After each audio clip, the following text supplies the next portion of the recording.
Ambassador Monica Crowley is Assistant Secretary of State, U.S. Chief of Protocol, and White House Liaison for the 2028 LA Olympics. And she joins us now live from the White House, first on Fox Business. Ambassador, thank you for being here. Such a pleasure, Cheryl. Thank you. So talk to us about why the task force was created. Why did President Trump feel that it was important to come out with this announcement yesterday, do this now, 3 years in advance, and also why it's important for him to be the chair of the task force? Well, what a gift it is to have President Trump as president in the White House during the next several years when the United States, Cheryl, is going to host several major international events, including America's 250th birthday, the FIFA World Cup, and, of course, the 2028 Summer Olympic Games. And as he did with America 250 and with the World Cup, the president decided to create a task force made up of members of his cabinet and others that would help coordinate with either international organizations like the International Olympic Committee, the LA Olympic Committee, in the case of the Olympics, and others for these other events, to make sure that all of these events go off without a hitch, to make sure that the athletes, the fans, the observers, the commercial interests, that everybody is protected, that these will be the safest events possible, but to also to ensure that the United States will reinforce its status as the world's premier location for major international events. And the numbers are, the projections are astounding, Ambassador. $6 billion in labor income alone is the projection, 90,000 full-time equivalent jobs, and $700 million in tax revenue to state and local communities. And, you know, President Trump is the businessman in chief, let's be clear here, and he has fortified relationships with several of America's biggest CEOs, most of them, to be clear. So let's talk about the business community and how you see that relationship moving forward.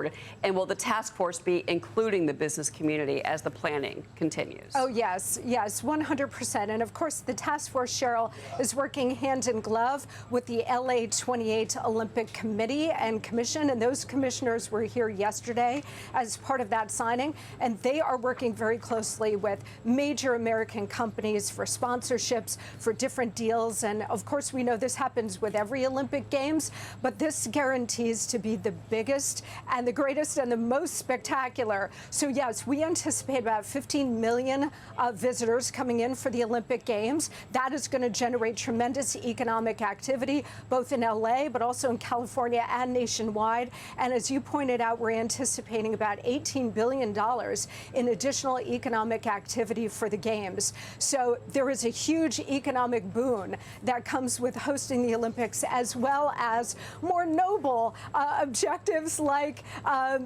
uniting the country around shared values and celebrating American excellence, celebrating our athletes and athletes from all around the world. So we look to 2028, and this will be on the tail end of President Trump's term.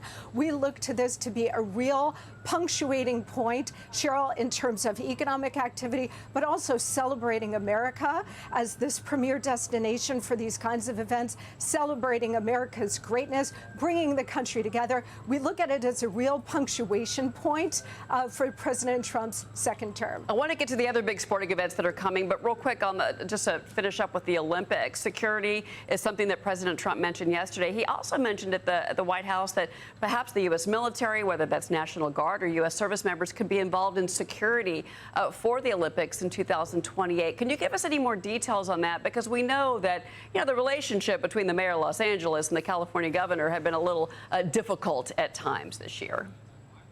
Well, I think everybody wants to see a very successful and a very safe Olympic Games, and that's why the task force is going to be working with the Olympic Committee, but also with state and local authorities in California to make sure that all forms of law enforcement are there, they're prepared, they are ready. I know that those conversations and those preparations have already begun.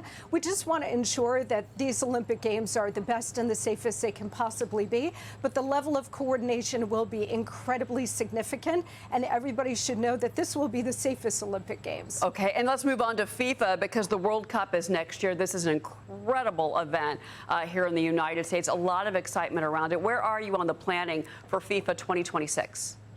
Well, we just had a major match recently, a couple of weeks ago, and the president attended that final and celebrated with the victorious team. So he is looking forward to hosting over the next year as well.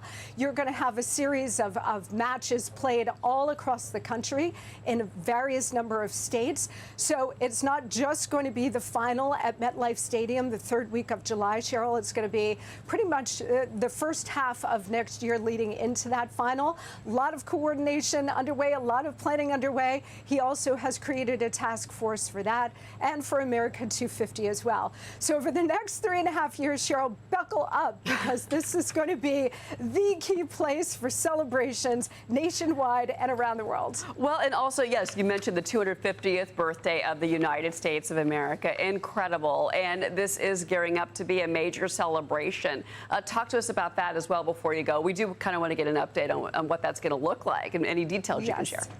Yes, absolutely. So we really kicked it off with Army 250 a couple of months ago, where we had this spectacular military parade here in Washington, D.C.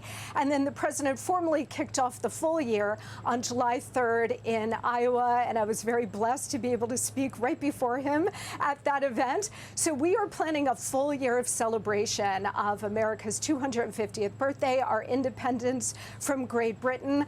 We have a lot of things planned, including more military celebrations to celebrate the other branches of our military, but also we're going to have all 50 states involved. Every state has its own 250 commission, so you can go to america250.org and find out what's happening nationally, as well as your state and your neck of the woods. But we are planning some incredible things going into next July 4th to really kind of unify the country. There's been so much polarization and division over the last many decades, but certainly over the last 10 years or so.